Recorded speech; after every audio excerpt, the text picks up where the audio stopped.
যে খবরের দিকে এবার নজর রাখবো, সকাল থেকে যে খবরের দিকে আমরা নজর রেখেছি যে সেনাবাহিনীর গাড়ি আটকেছে পুলিশ। তারপর হেয়ার স্ট্রিট থানায় নিয়ে যাওয়া হয়, সেনাবাহিনীর আধিকারিকরা আসেন, উচ্চপদস্থ আধিকারিকদের সঙ্গে আলোচনা হয়।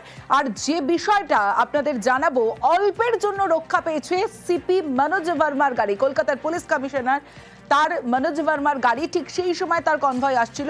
এবার আপনাদের সেই মুহূর্তের ছবিটা দেখাবো, সিসি ক্যামেরা ফুটেজটা দেখাবো।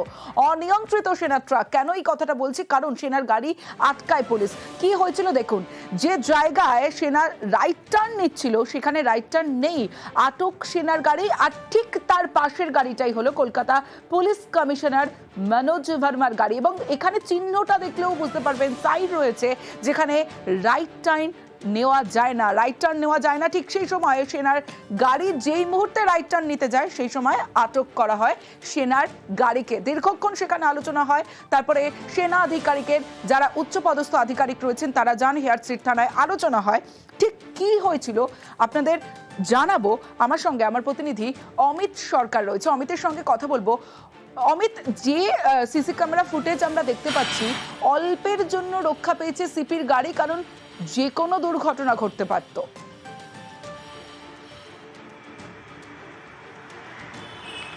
দেখো, যে কোনো মুহূর্তে দুর্ঘটনা ঘটতে পারতো। CP police commissioner Manoj Verma সেই গাড়িতেই ছিলেন। তিনি তার বাড়ি থেকে বেরিয়ে তিনি যখন অফিস যাচ্ছেন, আমাদের রাইটার্স বিল্ডিং এর সামনে একদম এই ঘটনা।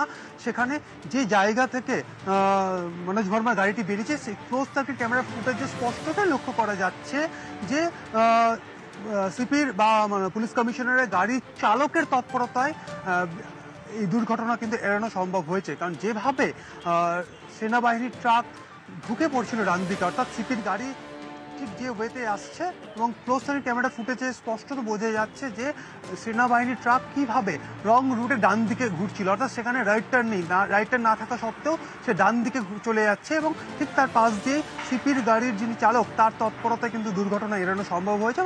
এবং এবং তারপরেই সেই গাড়ির সেনাবাহিনীর গাড়িটি আটকানো হয়। গাড়ির চালক, অর্থাৎ সেনাবাহিনীর একজন চালক এবং আরেকজন সেনাবাহিনীর একজন সদস্য সে গাড়িতে ছিলেন। অমিত সঙ্গে থাকো।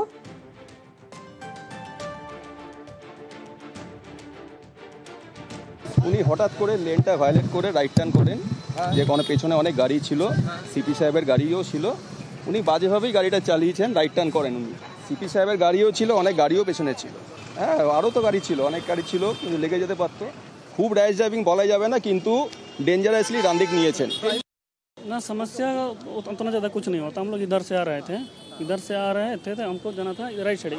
इधर तो अभी आने वाला खाली गाड़ी है, उधर तो नहीं जा सकते। हमको गाड़ी इधर लेके आगे उधर लेफ्ट को पार करना था। एक्चुअली मेरे को उतरना था, लेकिन यहाँ भी पार्किंग, यहाँ उतरने लगे तो गाड़ी बड़ा है, तो इसीलिए मैं बोला कि चलो क्रॉस करके पार होंगे। तो उसी टाइम जस्ट कमिश्नर साहब का गाड़ी गुजर रहा था, बस वही है। थोड़ा जैसे मोड़ रहे थे वैसे गुजर रहा था, फिर गाड़ी क्रॉस कर गया कमिश्नर साहब का। फिर हम लोग बाद नहीं टक्कर उकर कुछ नहीं लगा।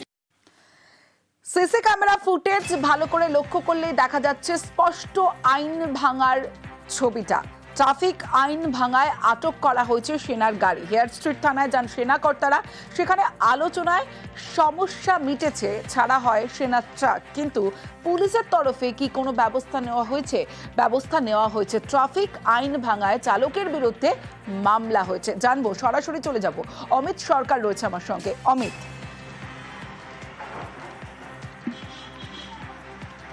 দেখো, লালবাজার সূত্রে জানা যাচ্ছে যে হেডকোয়ার্টার ট্রাফিক গার্ডের এক সার্জেন্ট লিখিতভাবে অভিযোগ জানান ওই সেনা ট্রাকের বিরুদ্ধে। এবং সেনা ট্রাকের বিরুদ্ধে কি অভিযোগ আনা হয়েছে, যে বিপজ্জনকভাবে গাড়িটি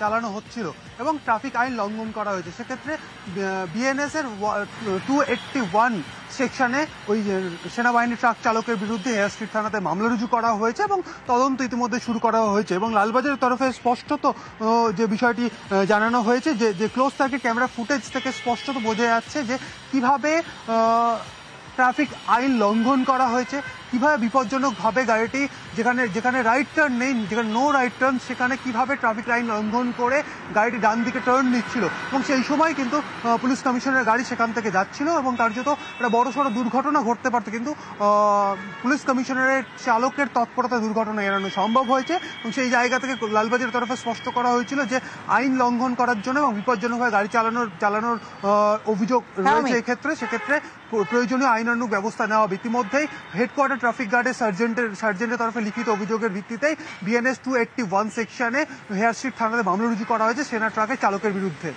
বেশ, ইয়েলো লাইন তো চালু হয়েছে, কিন্তু ব্লু লাইনে যে বিক্ষোভ, তার কারণ দুর্ভোগ এবার ব্লু লাইনে। মেট্রোর এতদিনের যে লাইন ছিল সেই লাইনে দুর্ভোগ। মূলত যারা অফিস টাইমে অফিসে যান, এতদিন ধরে মেট্রোয় চড়া যাদের অভ্যেস হয়ে গেছে অফিসে পৌঁছানোর জন্য, তারা এবার পড়ে গেছেন সমস্যায়। তার কারণ নতুন লাইন তো চালু হয়েছে, কিন্তু তার জন্য পুরনো লাইনে ভয়ঙ্কর চাপ। এক জায়গায় এমন হচ্ছে যে মেট্রো দেরিতে তো চলছেই, তার পাশাপাশি দেখা যাচ্ছে গেটই বন্ধ হচ্ছে না, মেট্রোর দরজা বন্ধ করা যাচ্ছে না। দমদমের ছবি দেখুন, ট্রেন দেরিতে আসছে, তা নিয়ে ক্ষোভ বিক্ষোভ। মানুষ অপেক্ষায় রয়েছেন, যে সময় যে মেট্রো আসার কথা তার থেকে দেরিতে আসছে, সময় মেট্রো আসছে না, অফিস টাইমে দেরি হয়ে যাচ্ছে। এবার সেই যে দেরি হচ্ছে দমদমে, সেখান থেকে আস্তে আস্তে ট্রেন লেট করতে শুরু করছে। এবার বেশ কিছুটা পর যদি শোভাবাজারের ছবি দেখা যায়, দেখুন শোভাবাজারের ছবি কি।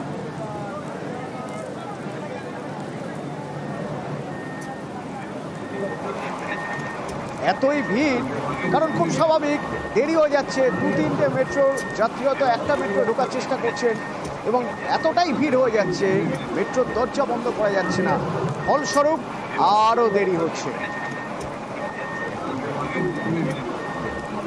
ধর্মতলার একই ছবি।